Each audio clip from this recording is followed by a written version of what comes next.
Merci à tous. Alors oui, les bonnes pratiques suffisent-elles à faire fonctionner nos sites avec un lecteur d'écran? J'avais pas plus long comme titre, c'était bien. Donc on va parler de lecteur d'écran, on va parler d'accessibilité numérique. Est-ce qu'il y en a ici dans la salle? Ah ouais, attendez, moi vu que j'essaie de faire une petite conf... non, non, attendez, c'est dans la présentation, t'inquiète. J'essaie de faire une petite conf accessible, donc je vais pas vous faire juste lever la main quand je vous pose une question, mais aussi crier Banzai. Comme ça, on a à la fois le son et l'image. C'est pas incroyable? Et puis comme ça, on se réveille. Ça va? 3, 2, 1, go! Oui! Super. Qui ici sait à peu près ce que c'est l'accessibilité numérique? 3, 2, 1, go! Banzai! Yes! Pas mal, mais aussi pas mal qui connaissent pas trop. Ça tombe bien, on est là pour apprendre. L'accessibilité numérique, en gros, c'est faire en sorte que les personnes handicapées, les personnes en situation de handicap, puissent utiliser le web, tout simplement. Bah oui, des fois, on se pose pas la question. Quand je suis aveugle, comment je fais pour utiliser un PC avec un écran? Voilà. Bah, si je me suis jamais posé la question, sûrement que mon site il n'est pas accessible et on va régler ça aujourd'hui. Le lecteur d'écran, c'est quoi le lecteur d'écran? Quelqu'un sait ce que c'est le lecteur d'écran? 3, 2, 1, go! Banzai! Un petit peu moins de banzai. Heureusement qu'on a une présentation sur ça. Le lecteur d'écran, c'est quoi? C'est un logiciel qui retranscrit, la plupart du temps en vocal, ce qu'il y a à l'écran. Et c'est souvent codé au clavier parce que c'est la plupart des gens qui les utilisent, c'est des personnes qui ne peuvent pas lire. Donc la plupart, c'est des personnes aveugles, personnes malvoyantes, mais pas que, hein, personnes dyslexiques aussi, par exemple. Je suis empêché de lire, c'est un peu ça que ça sert un lecteur d'écran. Donc potentiellement, même si j'ai des yeux qui fonctionnent, peut-être que j'arrive pas trop à lire quand même. Donc je vais utiliser un lecteur d'écran. Bref, donc cette présentation, on va parler de lecteur d'écran. En particulier, donc l'accessibilité numérique, hein, c'est très vaste. Hein. On parle de quand on est acteur, actrice du web, nous c'est vraiment notre devoir hein, de faire que tout le monde puisse utiliser notre site. Il n'y a pas trop de raison de discriminer des gens. On n'est pas comme ça. Donc il faut que je fasse attention aux couleurs que j'utilise. Il faut que je fasse attention aux animations qu'il y a sur mon site qui peuvent déstabiliser. Il faut que je fasse attention au temps que je donne aux gens. Des personnes qui ont des handicaps moteurs, elles vont mettre beaucoup plus de temps que quelqu'un qui n'a pas de handicap pour faire des choses. Ou peut-être que j'ai un handicap moteur, je ne peux pas utiliser de souris. Donc je vais essayer de faire en sorte que tout mon site soit utilisable sans souris. Voilà, plein de trucs qu'on doit faire. Nous, on va se focaliser sur les lecteurs d'écran aujourd'hui, parce que quand on code particulièrement, euh, c'est particulièrement pour les lecteurs d'écran qu'on doit coder des choses spécifiques. Ou alors pour les technologies d'assistance. Là, je vulgarise un petit peu beaucoup, mais les lecteurs d'écran, c'est une des technologies d'assistance les plus utilisées. Donc, un des outils tiers que moi, si j'ai besoin, je vais installer sur ma machine ou je vais utiliser comme matériel pour pouvoir naviguer correctement. Excusez-moi. On est pas mal, on a le contexte. On a le contexte, on va faire une petite démo juste pour bien comprendre tous, et comme ça on sera paré pour toute la suite. Ah oui, j'ai cru comprendre que Rouen était une ville de hockey. Et moi, je viens d'Angers, au fait. Hein. Vrai ou faux? Les graphiques Ah, Duc d'Angers est-ce sont qu'on peut meilleurs que augmenter un les peu le son, graphiques Dragon de peut-être? Rouen. Ah non, c'est moi qui augmente, je suis bête, en fait. Si je fais ça... Attendez, on se la refait. Vous êtes prêts? Ah oui, non. Je suis nul, c'est là. Vous êtes prêts? Attention. Vrai ou faux? Les graphiques Duc d'Angers sont meilleurs que les graphiques Dragon de Rouen. Alors, vrai ou faux? Oui, 3, 2, 1... Ouah. Ok, bon, bah peut-être, hein, on ne sait pas.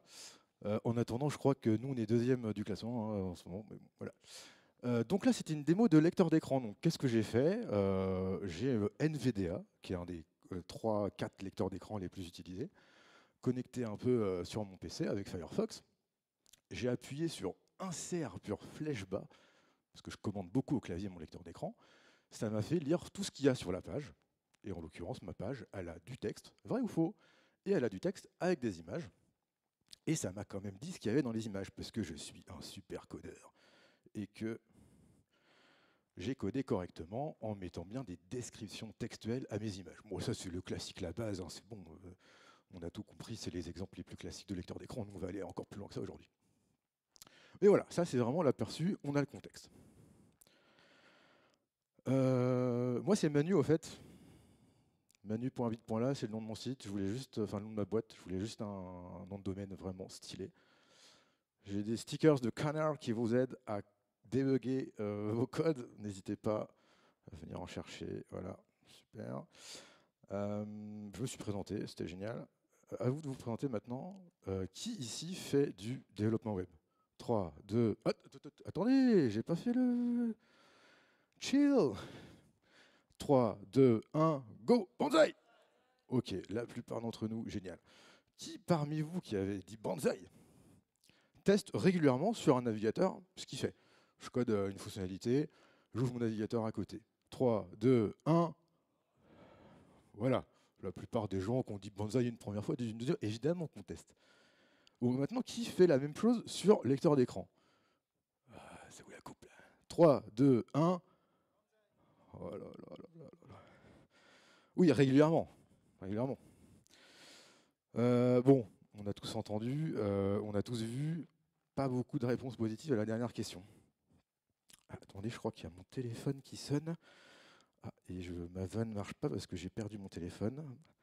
Allô? Ah oui? Oui, ma chérie. Ouais, c'est ma chérie. Oui, personne teste avec un lecteur d'écran, c'est bon, on peut continuer la conf. Ils vont sûrement apprendre des trucs. Voilà. Les blagues de vieux, hein, désolé les étudiants. Hop, bon, bah, c'était génial. Ok, on peut démarrer.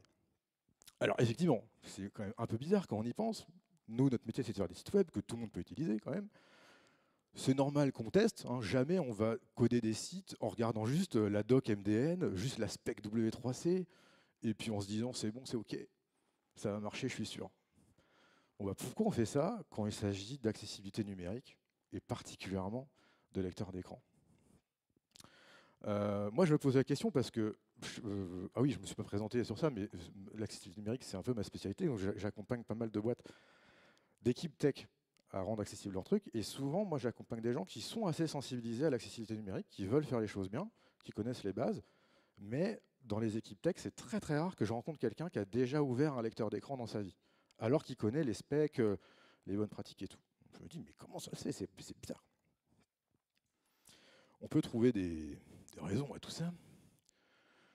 Bah, au niveau accessibilité, on a pas mal justement de bonnes pratiques, de guidelines, de référentiels, de normes, de standards, etc., qui nous aident à nous assurer, ok, bon, tu n'as pas besoin de connaître tous les lecteurs d'écran par cœur, toutes les technologies d'assistance différentes, hein, parce qu'il n'y a pas que les lecteurs d'écran, il y a plein d'outils, suivant les handicaps.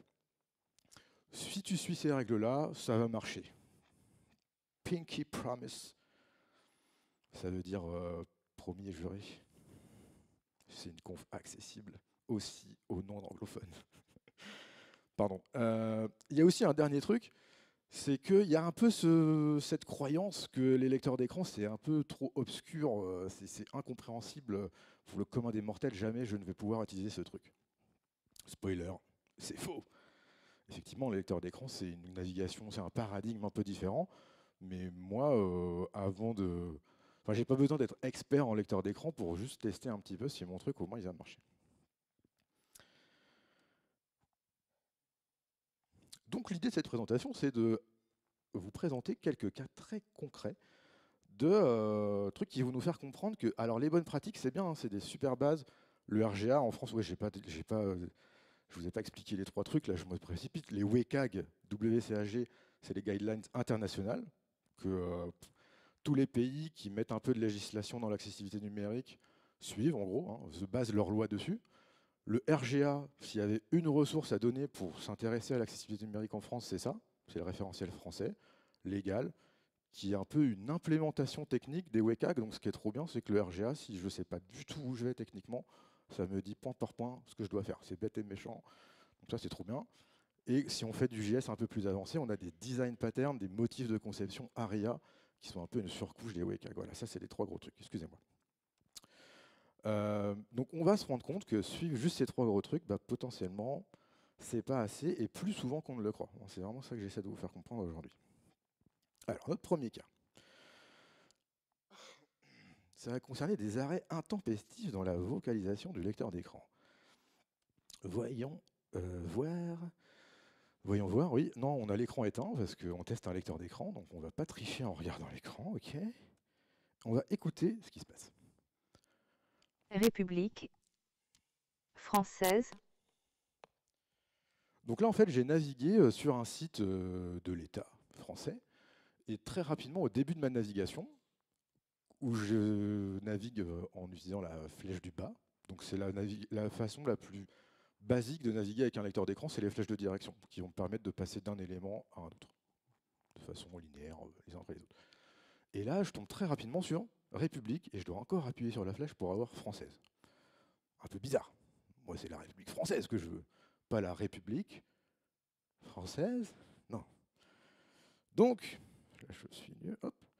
Donc, on va allumer la télé, et on va voir pourquoi ça fait ça. République française, Bon, on se rend compte que cette pause-là, qui m'impose, cette pause m'impose de appuyer plusieurs fois sur les flèches, bah, c'est sûrement lié au fait que c'est sur deux lignes. Alors, à votre avis, niveau code, pourquoi ça fait ça? Oh, j'ai entendu BR, qui c'est qui a dit BR? Oh là là. Hein, attendez, attendez. Oh, j'ai pas mes stickers de canard, mais un sticker de canard pour monsieur là-bas. Bravo. Oui, effectivement. Normal. Dans le code HTML, on a un BR, donc pour sauter une ligne, et bah, ça a du sens. Hein. Cette balise, elle donne un sens à votre contenu. Hein. Quand on est dans une adresse, par exemple, les sous-lignes sont importants. Ce n'est pas que purement visuel. Donc là, c'est tout à fait normal que ça fasse la pause. Sauf que bah, nous, on ne veut pas la pause. Pour nous, c'est juste un sous-ligne visuel. C'est purement décoratif, ce sous-ligne. Je n'ai pas envie de m'arrêter dans la lecture de mon contenu. Comment faire pour résoudre ça? Mais vous inquiétez pas, je viens avec des solutions. Deux solutions, je vous propose. La solution à l'arrache, la méthode RACH qu'on adore, c'est juste je rajoute un rôle présentation sur mon BR. Le rôle présentation, c'est un attribut un peu spécial accessibilité, on va dire, qui me permet de dire bah, cette balise-là, je l'utilise, mais je lui enlève sa sémantique, je lui enlève son sens HTML, je vais juste profiter de son comportement du navigateur. Donc comportement visuel par exemple. Voilà, un peu sale quand même. Hein. Nous, du HTML pas sémantique, non merci. Évidemment. 3, 2, 1, go. Ouais. Banzai, merci. Un sticker pour le motiver. Solution propre, parce qu'on est vraiment du propre, on code bien. Le bon codeur, il code. On a remodifié un peu notre code pour mettre des spans. C'est bien. C'est un élément HTML qui n'a pas de sémantique, juste qui va m'aider à styler mes trucs. Et je leur mets un display block. Comme ça, trop bien. Là, sur le papier, al dente. Évidemment, qui vote pour prendre la solution propre? 3, 2, 1, go. Bon, la plupart d'entre vous, évidemment.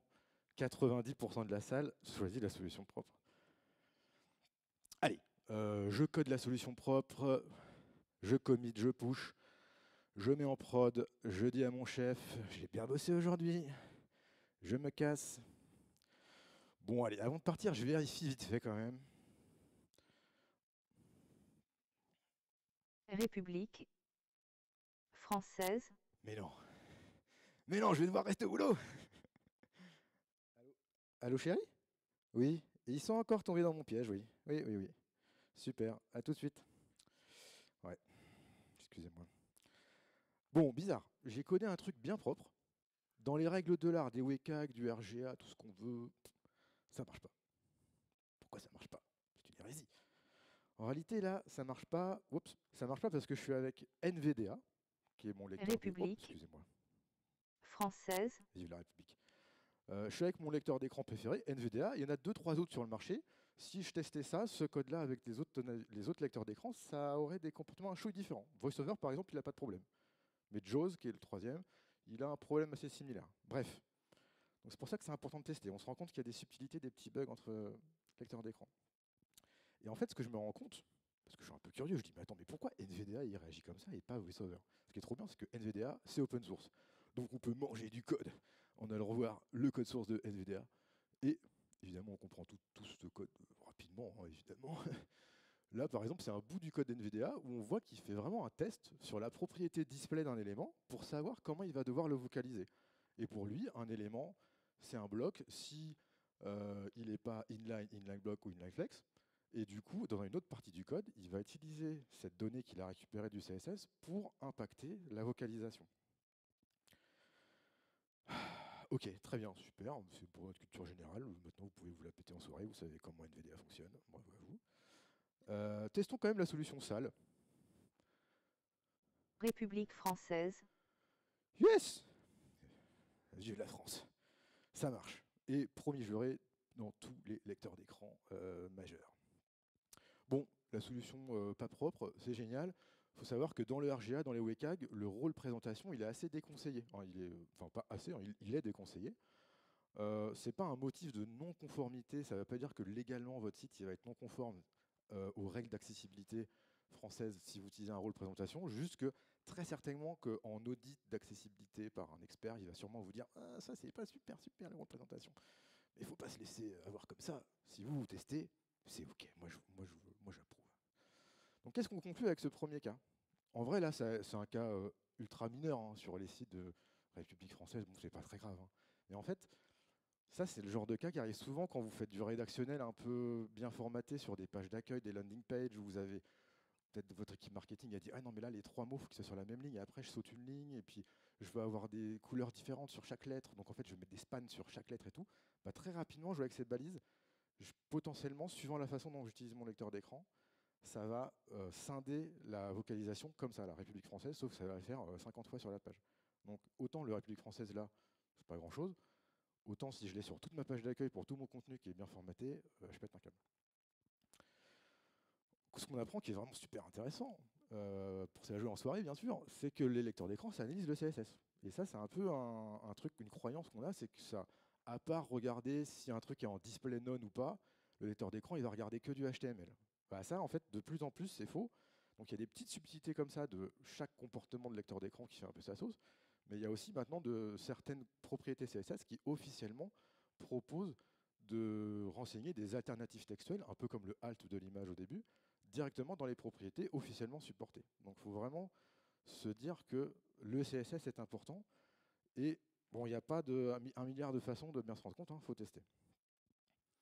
Et les bonnes pratiques, c'est pas dogmatique, c'est pas automatique, c'est pas tout ce qu'on veut. Voilà. Juste petit rappel, c'est petit conseil de code en général. Hein.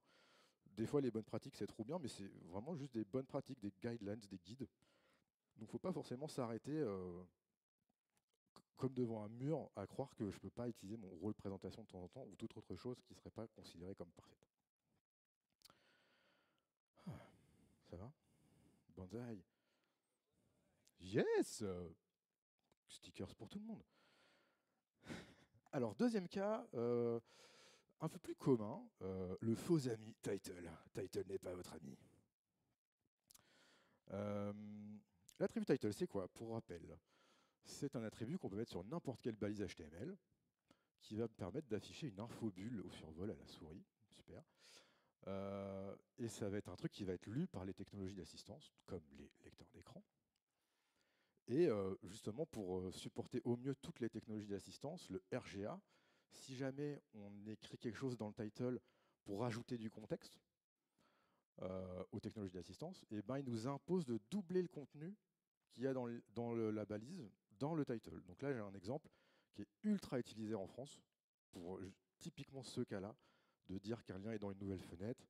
Si on veut le rendre accessible aux yeux de la loi, eh ben, je vais rajouter un title où il y a le contenu de ma balise, plus nouvelle fenêtre derrière. C'est bon, on se dit que c'est accessible à tous, parce que comme ça, si j'ai un lecteur d'écran ou une autre technologie d'assistance, il va bien me lire que c'est une nouvelle fenêtre. Super, ça c'est l'attribut title. Petit quiz. Petit quiz pour un canard brillant. Avec ce code, qu'est-ce qui sera vocalisé? Réponse A, formulaire de contact. Réponse B, formulaire de contact, nouvelle fenêtre. Réponse C, formulaire de contact, nouvelle fenêtre. La réponse D. Évidemment, la réponse B. Personne n'a dit réponse C. Je n'ai pas entendu C. Évidemment, vous avez tous répondu la réponse B. ça n'aurait pas de sens que le RGA nous impose de doubler un truc si ça serait C, quoi. Je suis vraiment trop fort. Réponse en démo. Communication via notre lien formulaire de contact. Oh my god. Titre niveau 2, aidez-nous à améliorer notre site. Oh, je suis navré. Je sais pas si on peut. Bon, bref. Et ben c'était ni la B ni la C. Je suis tellement fier de moi. Mais incroyable. C'est une sorcellerie, pardon. Dans le RGA, noir sur blanc, ils me disent que le title, c'est une alternative textuelle acceptable. Il y a plein de trucs dessus sur le net. Vous n'allez pas me dire qu'en fait, les lecteurs d'écran, ça ne lit pas les titles. Je ne peux pas y croire. Mais vous avez bien raison. Euh, En fait, là, j'étais avec NVDA en me baladant avec mes flèches, comme au départ. Ça, c'est un moyen de naviguer avec un lecteur d'écran, qui est le plus basique. Vous imaginez bien que pour naviguer sur un site, si je suis avec un lecteur d'écran, que je vois rien du tout, je ne vais pas faire flèche, flèche, flèche, flèche pour aller jusqu'au 30e produit de ma liste. Je vais avoir plein de raccourcis clavier qui me permettent d'aller. Comme moi, un peu, je regarde en diagonale un site comme ça, je vais avoir des raccourcis qui vont me permettre de naviguer un peu partout sur la page. Donc, par exemple, la touche K avec NVDA, ça me permet de passer de lien en lien. Donc ça, c'est très utilisé. Ou d'autres méthodes, je ne vais pas détailler. Mais voilà, avec les lecteurs d'écran, on va dire que je ne vais pas forcément utiliser la flèche du bas si je cherche des liens. Donc là, je peux essayer avec NVDA en utilisant Tab ou K ou tout autre moyen. Clickable contact bouton développer titre niveau 2. Formulaire de contact, lien formulaire de contact, nouvelle fenêtre. Ok, mieux. Avec NVDA, maintenant, si je fais la touche pour passer d'éléments interactifs en éléments interactifs, donc comme si je n'ai pas de lecteur d'écran, là, j'ai bien le title qui se met, mais du coup, il est doublé. Alors que le RGA, il me dit double-le parce que c'est pas lu forcément. Bon, bah là, ok, c'est lu. Donc c'est un peu relou, quoi. Je saoule tout le monde qui est avec NVDA au cas où il y aurait d'autres gens qui n'auraient pas l'info. Bon. Avec VoiceOver, qui est le lecteur d'écran sur iOS et sur macOS, je peux tester. Voir ce qui se passe. Pour toute question concernant notre logo et sa charte, merci de contacter la direction de la communication via notre lien. Formulaire de contact. Formulaire de contact, nouvelle fenêtre. Vous êtes actuellement sur lien. Donc là, je suis passé d'élément en élément, très bien, on connaît. Il m'a dit lien, formulaire de contact, et j'ai dû rester un petit peu. Vous avez entendu une petite pause de 0,5, une seconde. J'ai dû rester un petit peu sur le lien avant qu'il me donne les informations du title. Ça, potentiellement, ça ne va jamais être lu. Hein. Quand moi, je suis avec un lecteur d'écran, j'attends pas sur chaque lien au cas où il y a de l'info en plus. Parce que vous remarquez que ça me lit un truc, ça ne me dit pas qu'il va y avoir de l'info en plus. Donc potentiellement, si je teste avec des vrais gens mon truc, je vais me rendre compte une fois sur deux que mes titles, ils sont jamais entendus parce que les gens ils passent vite à autre chose. Qu'est-ce qu'on conclut de ce truc-là, du title? Je sais pas combien de temps il me reste. Mon collègue il est pas là. Qu'est-ce qu'on conclut de le... attendez, ça c'est des vieilles notes. Excusez-moi. Non, c'est une blague en fait. Qu'est-ce qu'on conclut? Le title, c'est pas très fiable. Et me lancez pas sur à quel point je trouve ça inutile. Même quand on a une souris, vraiment, arrêtez d'utiliser les titles, c'est le mal. Bon, pas si grave non plus, hein, d'autres trucs plus graves, mais j'aime pas. Le title, c'est pas très fiable. Et en fait, ça nous montre ce que je disais tout à l'heure, que suivant le lecteur d'écran, et même suivant l'usage que j'ai de mon même lecteur d'écran, je vais accéder ou pas à l'info. Donc ça, faut le comprendre quand même. Même moi, en testant, si je vais tester les 3-4 lecteurs d'écran, ça se trouve, suivant comment j'utilise, il va y avoir plein de cas différents. Bon. Et en fait, ça, c'est un truc qui apparaît avec beaucoup d'attributs et de balises. Faut vous dire que l'état des lieux des lecteurs d'écran en 2024, c'est vraiment du genre de... Il y a 15 ans, il y a eu 6, 7, 8, 9, où il y avait toujours des disparités entre navigateurs au niveau intégration web. Là, c'est ça en 10 fois pire et qui n'a pas trop évolué, quoi. Donc il y a un truc qui s'appelle a11ysupport.io, qui est un peu comme Can I Use, qui connaît Can I Use 321. Banzai! Yes! Can I Use, donc qui nous permet de vérifier facilement quelle API de navigateur est supportée sur quel navigateur. Ben là, c'est un peu ça en mode, bah tiens, est-ce que quand je mets un title, il est vocalisé quand il est sur la balise A? ou quand il est sur la balise div, dans tel lecteur d'écran, dans tel lecteur d'écran. C'est plein de tests que les gens, il y a une communauté de gens qui partagent leurs tests. Et quand on va voir ça, vraiment, on pleure, on se dit qu'on va jamais réussir à faire de l'accessibilité parce qu'il y a beaucoup de petits bugs.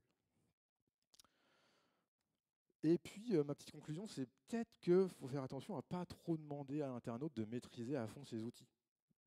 On avait la croyance peut-être que le lecteur d'écran, c'est un truc d'expert. Moi, ça serait impossible, c'est trop obscur à utiliser. Donc forcément que les gens qui l'utilisent, ils doivent être trop forts avec. Bah, pas forcément déjà. Et puis en plus, bah, moi, avec NVDA, je suis pas forcément. Enfin, là, on voit les différences parce qu'on est technique. Mais moi, utilisateur lambda de NVDA, pour que je comprenne que suivant que j'utilise les flèches ou tel truc, j'ai plus ou moins de choses qui sont vocalisées, il faut quand même y aller, quoi.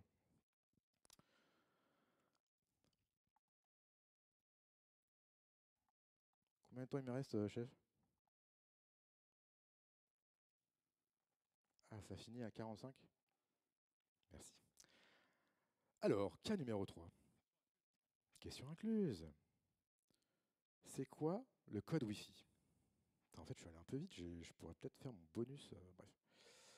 Donc l'idée ici, c'est quoi? Je suis devant un écran de connexion. Et puis, on me demande une confirmation pour m'identifier. Je suis avec un nouveau navigateur ou quoi, bref.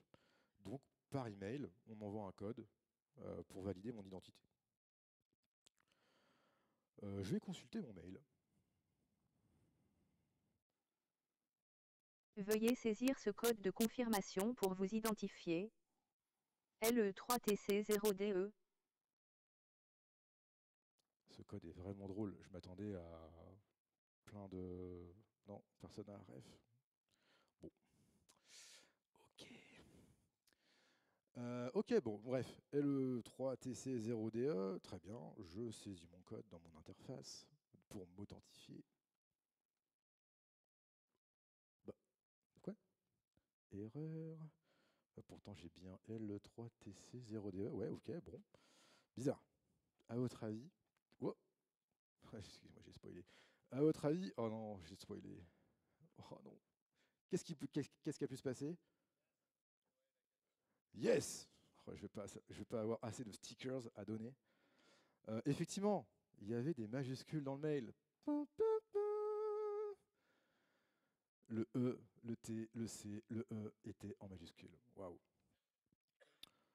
Bon, très bien. Le lecteur d'écran, il m'a pas dit qu'il y avait des majuscules. Bon, normal. Quand je lis des trucs, je m'attends pas à ce qu'ils me disent qu'il y a des majuscules tout le temps. Et on peut se dire quand même que c'est un cas vraiment commun de vouloir différencier des minuscules et des majuscules. Donc est-ce que je ne suis pas encore en train d'essayer de vous trouver un problème qui n'existe pas là? En fait, avec n'importe quel lecteur d'écran, c'est facile de épeler des mots. Avec NVDA, par exemple, je passe de phrase en phrase avec les flèches du haut et du bas. Avec les flèches de gauche à droite, je peux passer de lettre à lettre. Donc là, on va faire un petit test. Vous ne le voyez pas à l'écran, mais sur ma page qui va être vue, il y a le code une fois avec des minuscules et le code une fois avec des majuscules et des minuscules. On va écouter ce que ça donne. L, E, 3, T, C, 0, D, E. L, E, 3, T, C, 0, D, E. Alors, à votre avis, le passage avec des majuscules, c'était le premier ou le deuxième? Le premier, 3, 2, 1. Le deuxième, 3, 2, 1. Yes! Oh, j'ai eu peur qu'il n'y aurait personne non plus la deuxième. Heureusement que vous êtes là. Alors, allumons la lumière. Oui, c'était le deuxième. Vous êtes trop fort. Allô chérie, ils sont trop forts maintenant. Yes. Bon, par contre, c'est quand même méga chelou. Nous, on était conscients qu'il y avait un truc, on a vraiment tendu l'oreille et on a entendu des au lieu de Super. Mais vous allez quand même pas nous dire que c'est comme ça qu'une personne qui utilise un lecteur d'écran doit différencier des minuscules et des majuscules. C'est encore une fake news cette histoire. Je ne peux pas le croire. Effectivement, vous avez raison de ne pas croire tout ce qu'on vous dit dans une présentation. En réalité, je peux configurer mon lecteur d'écran. Par défaut, vraiment par défaut, et ça, c'est pas une fake news. Par défaut, c'est comme ça que ça va me dire les majuscules. Donc, bonne chance si je suis pas un utilisateur averti qui a été formé et tout, hein. Si juste je suis un peu vieux, j'essaie de me débrouiller tout seul avec mes outils pour avoir du son, et puis je vais pas payer une formation ou quoi pour essayer de me former, machin. Bonne chance pour capter que ça, c'est les majuscules. Donc, bon, ça, c'est un problème d'expérience utilisateur des lecteurs d'écran, on va dire. Mais bref, je peux configurer mon lecteur d'écran pour que il me dise vraiment quand il y a des minuscules et des majuscules quand j'épelle. Parfait. Écoutons ce que ça donne. L, E majuscule, 3, T majuscule, C majuscule, 0, D, E majuscule. Pas mal, mais bon, peut mieux faire. Aussi, on peut se permettre, hein. Ouais, là je vous l'ai un petit peu mis. Il y a des petits points warning sur certaines lettres. On ne comprend pas trop pourquoi le E majuscule, il nous dit E majuscule. Donc évidemment, hein, si j'ai un lecteur d'écran, il y a de très grandes chances que je ne vois pas ce qu'il y a à l'écran pour me repérer. Donc je ne vais pas forcément deviner que c'est un E majuscule et pas un E majuscule. Et puis pareil pour le T majuscule, c'est un peu chelou. Potentiellement, je le loupe qu'il y a un T majuscule. Enfin bref, c'est des trucs où... Et ça, c'est la configuration par défaut de mon NVDA que j'installe sur Windows avec les voix Windows par défaut, quoi. Donc, potentiellement, ça, je peux le régler en m'intéressant au truc, à essayer d'installer d'autres voix, parce que dans le monde des lecteurs d'écran, il y a plein de voix différentes qui existent et tout, hein. Potentiellement, des fois, il y en a qui ont moins de bugs que d'autres, ou qui savent parler dans d'autres langues, etc. Et bref, je dois prendre du temps. Je dois essayer de fouiller dans mon lecteur d'écran pour voir la configuration. Donc, qu'est-ce que je peux faire, moi, en tant que codeur qui fait attention à ça? Qu'est-ce que je peux faire? Je me dis, attendez, je suis extrêmement smart, my big brain is here, j'ai 300 de QI, donc je vais contrer les lecteurs d'écran et je vais faire une première solution dans mon mail là pour dire mon code. Je vous propose un truc euh, où vous allez utiliser des bouts de votre HTML qui vont être exclusivement utilisés par les technologies d'assistance, mais pas visibles à l'écran. Donc ça, si vous utilisez Bootstrap ou Tailwind ou la plupart des frameworks CSS du monde, hein, voilà, tout simplement, et ben, vous avez des classes genre Visually Hidden ou SR Only, comme Screen Reader Only. Et ben, toutes ces classes-là, c'est des classes exprès pour masquer visuellement quelque chose, mais s'assurer que ça va quand même être vocalisé. Donc ça, c'est méga pratique de fou quand on fait de l'accessibilité numérique. Et ça, en interne, techniquement, c'est quoi? C'est pas vraiment masqué, c'est pas un display none. C'est un truc qui prend 0 pixel sur 0 pixel avec des techniques de CSS de 300 de QI, hein, carrément. Mais du coup, on ne va pas le voir, mais ça ne va pas être enlevé de l'arbre d'accessibilité, on dit. Voilà, pour l'anecdote. Donc là, du coup, mon code, il fait quoi? C'est que mon mail, maintenant, quand il me dit, quand j'affiche le code, et donc qui va être vocalisé avec un lecteur d'écran, L, E, et après, majuscule, il est dans mon code, mais il a la petite classe qui fait qu'il ne va pas être visuellement affiché, mais il va être vocalisé si je suis avec un lecteur d'écran. LE majuscule, 3T majuscule, etc., etc. Trop bien. Avec ça, je suis happy. Et puis 2 jours après, j'ai mis en prod évidemment. 2 jours après, il y a des gens, ils n'arrivent plus à valider leur code parce qu'ils copie-collent le code qui vient du mail et en fait, ils ne le voient pas parce que c'est un input password avec que des petits points comme ça, vous savez, comme ça là, dans l'input. Et ils ne le voient pas, mais ils ont copié-collé majuscule, majuscule, majuscule. Bah oui, vu qu'il est dans le DOM, le truc. Donc il est dans le truc qu'on sélectionne. Donc my big brain, maybe not. J'aime bien faire des pauses après mes blagues où j'entends vraiment personne rigoler, donc ça me rassure. Donc ça, on vient. Mauvaise idée. Intéressant, hein. Smart, mauvaise idée. Deuxième truc, je me dis, bon allez, je vais faire mon code dans mon mail. Je vais taper le code normalement. Et derrière, je vais vraiment avoir un truc spécial pour les lecteurs d'écran, où vraiment je l'épelle à la main, quoi. Je ne fais pas confiance à l'épellation, ouais, des lecteurs d'écran, je le fais à la main. Ça, c'est pas mal. Potentiellement, ça peut être mal compris. Moi, je suis avec un lecteur d'écran, c'est pareil, j'ai pas le visuel pour m'en repérer facilement. Peut-être que je comprends pas trop, que c'est 2 fois le même code. Va falloir que je réfléchisse à vraiment des textes qui m'expliquent bien les choses. Et c'est important, hein, ça a l'air tout bête comme ça, mais le texte d'explication, ça va être ultra important pour que la personne elle comprenne bien. Attends, c'est lead code 2 fois ou c'est lead code 1 fois Ok, et puis potentiellement, ça ne va même pas être lu. Moi, je vais être avec mon lecteur d'écran, votre code, lead code, ah ok, je passe à autre chose direct. Ou alors peut-être faudra que je le mette en premier. Enfin bref, ça me fait poser plein de questions. Bon, la solution, c'est j'enlève les majuscules, quoi. Est-ce que vraiment mon code d'authentif, il a vraiment besoin d'avoir des majuscules? C'est pas sûr. Parce que là, ça pose un problème d'accessibilité pour des gens qui ont un lecteur d'écran et tout qui est assez majeur. Mais en fait, pour tout le monde, hein, ça va être une expérience utilisateur meilleure. Si je suis avec mon mobile, bah, c'est relou de taper des majuscules. Si je le dis à quelqu'un mon code, ne faites jamais ça. Si je le dis en chuchotant, hein, eh ben, c'est plus facile s'il n'y a pas de majuscules. Donc potentiellement, voilà, je simplifie les choses pour tout le monde, ça va simplifier, ça va rendre accessible la chose.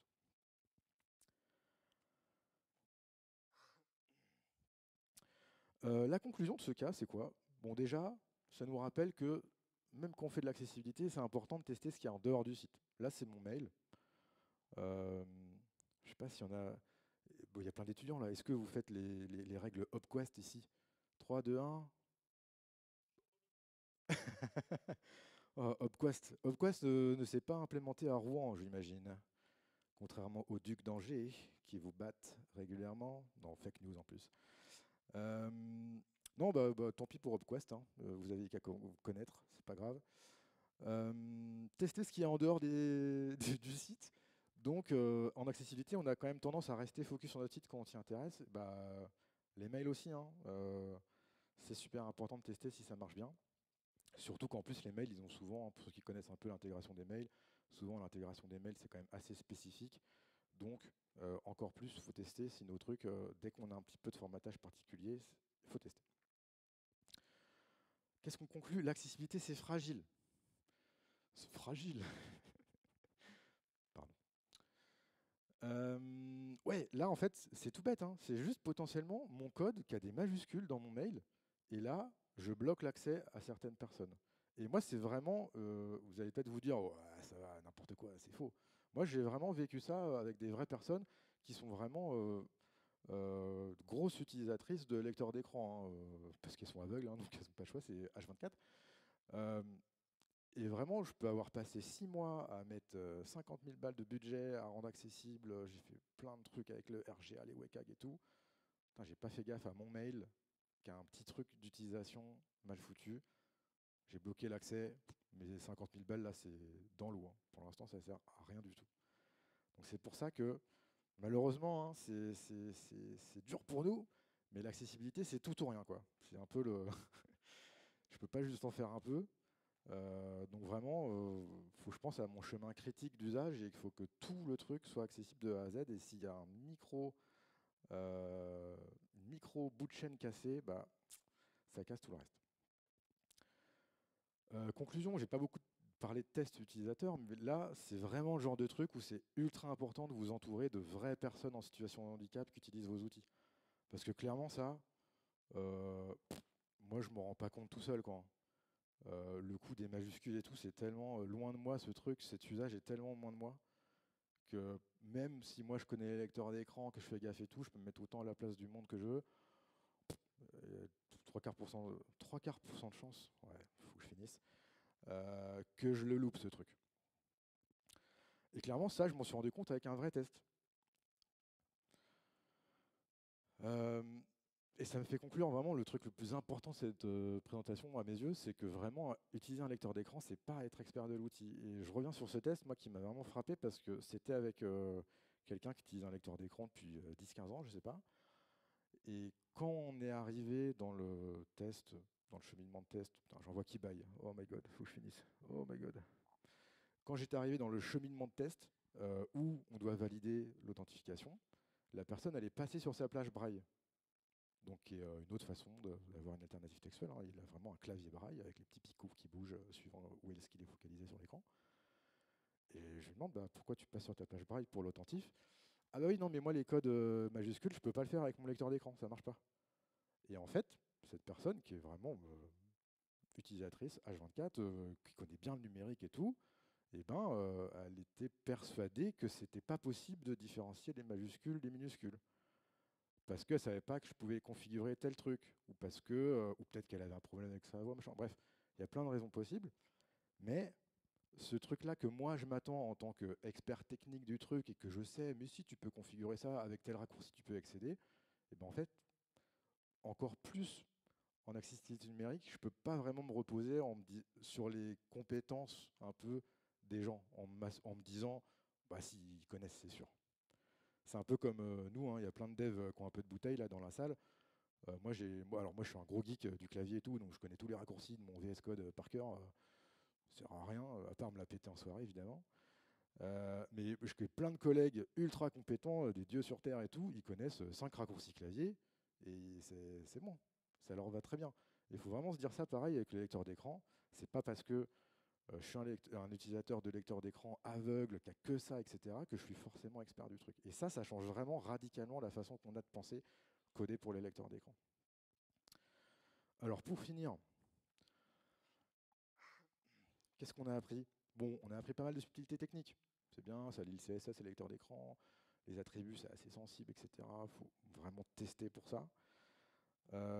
Moi j'ai vraiment envie de vous dire que ce qui est vraiment important d'ordre général, c'est de vous approprier ces tests de lecteur d'écran et vraiment de vous entourer de personnes en situation de handicap qui utilisent des lecteurs d'écran et qui ont d'autres outils. Hein. Mais parce que c'est vraiment comme quand on dit il suffit que de 5 personnes pour faire des tests utilisateurs et puis en une demi-heure vous avez décortiqué 80% des trucs. Là c'est pareil, hein. Je fais un test d'une demi-heure avec une personne en situation de handicap avec un lecteur d'écran et je découvre plein de trucs alors même que je suis méga expert et tout, et CAG, de tout ce que tu veux, c'est sûr que j'ai loupé des trucs, c'est évident. Donc voilà, moi j'aimerais bien qu'en France en particulier, on a beaucoup cette culture de l'audit, d'accessibilité, des experts, des formations et tout, qu'on s'approprie un peu plus le truc, non pas que les audits et tout soient inutiles hein, évidemment, mais qu'on n'attende pas 6 mois, 1 an d'un audit d'un tiers pour vérifier si notre truc est accessible et qu'on soit un petit peu plus en temps réel là-dessus. Donc la phrase de fin, c'est voilà, ça ne nous vient pas à l'idée de coder sans tester en utilisant le navigateur, évidemment. J'espère que maintenant je vous ai convaincu qu'on fera la même chose avec nos lecteurs d'écran et merci à tous. Merci. Au top, au top. Est-ce qu'il y a des questions dans la salle? Il y en a plein, regarde. Hop, hop, hop. Et les gens qui dorment, réveillez-vous, c'est les questions. Très rapide, super travail, hein, génial. Et quid des frameworks, single page application, est-ce que ça supporte tout ça quoi? Oh là là. Mais c'est le metaverse codé en scène parce que c'était ma deuxième proposition de parler spécifiquement de l'accessibilité des SPA. Donc peut-être l'année prochaine la réponse. Non, je rigole. Mais non, mais en vrai, très rapidement, c'est une très très bonne question parce que les SPA, même s'il y en a de plus en plus qui mettent les bases, peut-être vous avez vu Svelte qui parle beaucoup d'accessibilité, Next on parle un peu, Remix on parle beaucoup, mais tout ça ils mettent les bases. Mais en fait, si moi je fais pas attention, les bases je les détruis en 2 secondes d'usage en fait. Donc aujourd'hui, dans des SPA, c'est très très très facile avec toutes les bases de framework aussi géniales soient-elles, de casser l'accessibilité. Voilà. Merci pour la présentation. J'avais une question par rapport aux normes. Là, tu nous as présenté les normes WCAG et RGA qui imposent donc des conseils pour des balises dans le HTML, etc. Et on constate qu'il y a des choses que des lecteurs ne prennent pas en compte. J'ai l'impression que du coup, la norme, en fait, sert pas à grand-chose au final, au sens où elle n'impose pas quelque chose, même pour les lecteurs, pour qu'elle soit prise en compte. Enfin, je ne sais pas si Ouais, je vois très bien. Si ma question est claire, mais carrément. Du coup, on se demande, ça sert à quoi de suivre la norme si c'est pour que la moitié des lecteurs la suivent pas eux-mêmes. Oh mince. Oh, la conclusion que je voulais pas du tout qu'on fasse. Ne suivons plus les normes, on s'en fout. Ah, ils sont mauvais les lecteurs d'écran. C'est clair. Non, non, mais très bonne question. Et justement, tu vois, c'est typiquement la norme avec il faut doubler le title avec enfin, il faut mettre le contenu qu'il y a déjà dans le title. Par exemple, cette norme-là, elle est là parce que ça a été testé qu'il y a certaines technologies d'assistance qui, s'il y a un title, eh ben, elles ne disent pas le contenu. Donc en fait, ça a été décidé, bon bah, c'est la merde. Il y a plein de cas d'usage, plein de choix techniques qui ont été faits sur tel outil qui sont différents. Il faut qu'on fasse le moins pire pour s'assurer que l'accès il soit là le plus possible. Donc effectivement, tu arrives à certains cas où bah ouais, si je suis les trucs à la lettre, là, c'est pas une expérience top, mais au moins je suis sûr qu'elle va être là pour tout le monde. C'est un peu ça l'idée. 2 questions, 1 minute par question, sinon t'en auras qu'une. Oh my god. Merci pour la présentation.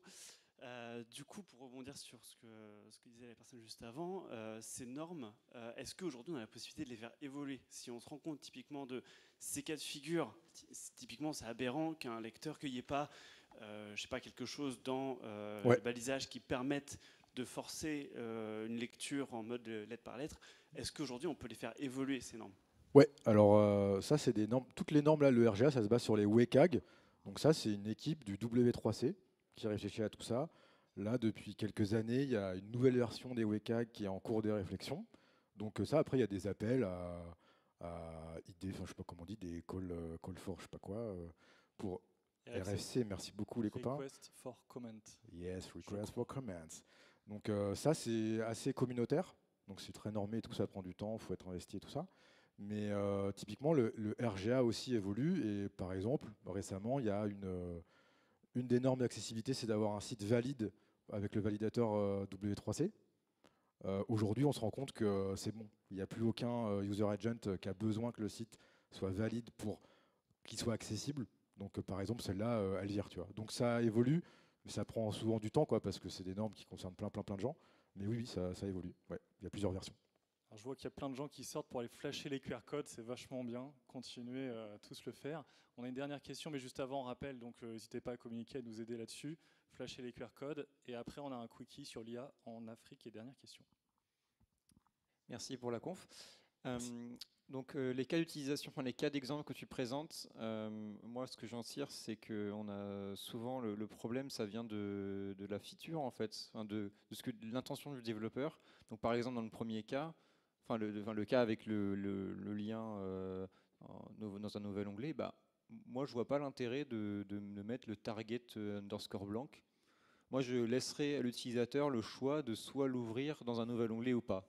Voilà, et ça permettrait d'enlever tous les problèmes. Alors après, c'est peut-être une vision idéaliste, mais moi j'évite de mettre de forcer l'usage à l'utilisateur. Je lui dis, bah, c'est un lien. Maintenant, ton user agent, bah, tu peux le contrôler. Tu peux le contrôler comme tu veux. Et le deuxième cas, c'était donc sur pareil, les tokens d'activation. Effectivement, mettre un truc en majuscule, en alpha numérique, et sinon mettre un lien, un alternatif, un lien comme ça, les gens peuvent cliquer directement. Et voilà, je pense qu'il faudrait davantage s'interroger sur l'usage et simplifier les flows d'utilisateurs. Voilà. C'est bien dit. Ouais, tout à fait. Je suis carrément d'accord. C'est un peu la conclusion du dernier point avec le code, hein, mais carrément. Ouais. C'était pas une question, donc on peut t'applaudir. Allez. Merci.